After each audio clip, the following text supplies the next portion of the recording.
Pagkaing hindi mo dapat pakainin ang mga manok. Mahalaga na malaman kung anong mga pagkain ang ligtas at hindi ligtas para sa mga manok upang matiyak ang kanilang kalusugan at kapakanan. Narito ang ilan sa mga pagkain na dapat mong iwasang ipakain sa iyong mga manok. Mga hindi luto o hilaw na pagkain. Hilaw na patatas. Naglalaman ng solanine ang hilaw na patatas, isang toxin na nakalalason sa mga manok. Kung magpapakain ka ng patatas, siguraduhing luto at walang anumang berdeng bahagi. Hilaw na beans, lalo na dried beans. Naglalaman ng phytohemagglutinin ang hilaw na beans, isang lectin na nakakapinsala sa mga manok. Dapat itong lutuin ng husto bago ipakain. Hilaw na bigas. Mahirap tunawin ang hilaw na bigas para sa mga manok at maaring maging sanhi ng pagbara sa kanilang sistema ng panunaw. Mas mainam na pakainin ang mga manok ng lutong bigas. Hilaw na itlog. Maaring maging sanhi ng kakulangan sa biotin ang hilaw na itlog dahil sa avidin na nasa puti ng itlog. Mas mabuting pakainin ang mga manok ng lutong itlog. Mga pagkaing nakamamatay o lubhang mapaminsala.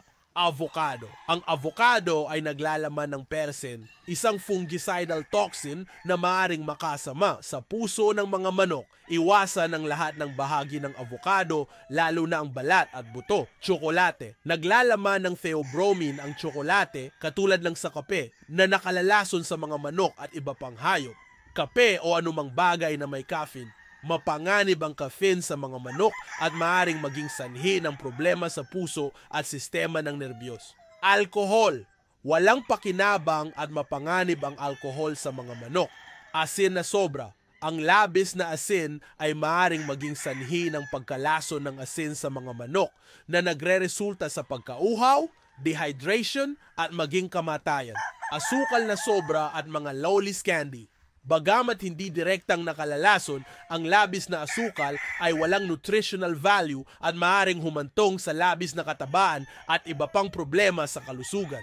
Pinatuyong prutas, dried fruits. Maaaring maging sanhi ng pagbara sa bituka ng mga manok dahil sa kanilang konsentradong asukal at pagiging malagkit kapag basa.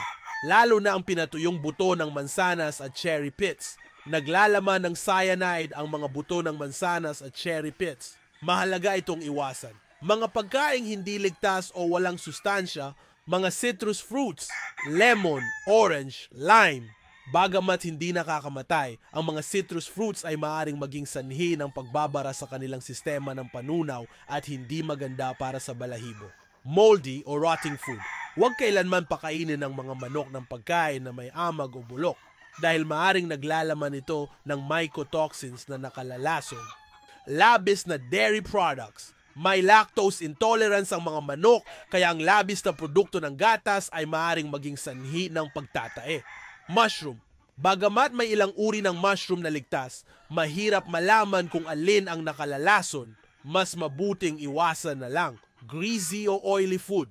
Ang mga mamantika o malalangis na pagkain ay hindi maganda para sa sistema ng panunaw ng mga manok at maaaring humantong sa mga problema sa kalusugan. Spicy food, maanghang na pagkain, walang pakinabang at maaaring makairita sa sistema ng panunaw ng mga manok. Sa pangkalahatan, pinakamainam na manatili sa chicken feed na formulated para sa mga manok at bilang treat, maaari silang pakainin ng mga prutas at gulay na ligtas para sa tao sa moderasyon na pamamaraan. Laging tiyakin na may sapat na supply ng sariwang tubig ang iyong mga manok.